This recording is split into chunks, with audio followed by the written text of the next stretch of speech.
We're going to check back in on that breaking news in Salt Lake City, where a 4-story apartment caught fire, again downtown near Washington Square Park. We are live on scene where Salt Lake police, we believe, are speaking.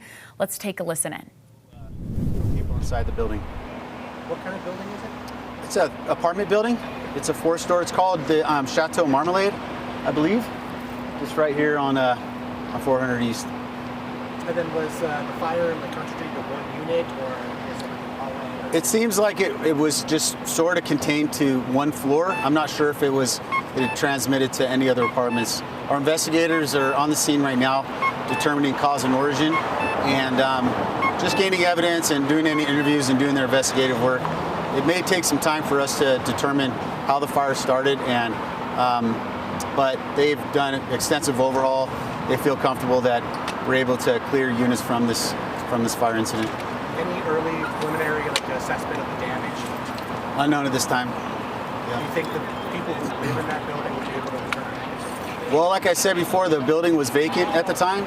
So when crews first arrived, there wasn't any evacuation happening because it was vacant.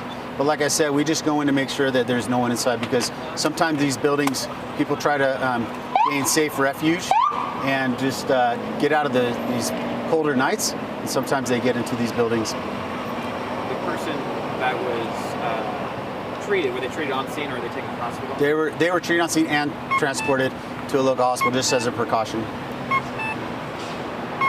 Was that individual I don't know at this time.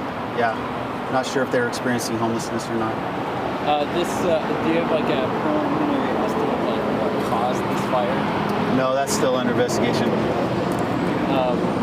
terms of this response, what ended up, how many engines ended up coming to this? Was it multiple? Yeah, multiple alarms. So I'd say approximately 6 engines and 3 trucks, maybe actually 2 trucks, a command vehicle, a couple Go Cross ambulances, and of course our police counterparts help us with traffic control and just try to keep the public away from the scene just to ensure their safety, and so our crews can operate effectively.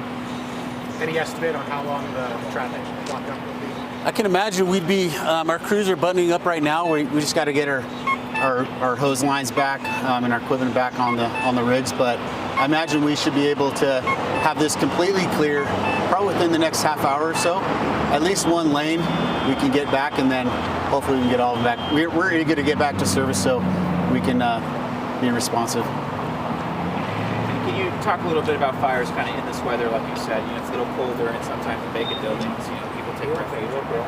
Yeah, I just try to encourage the public to do all the heads-up things as it comes to, exit drills in the home. Go home and plan your exit drills if, in fact, you do have a fire.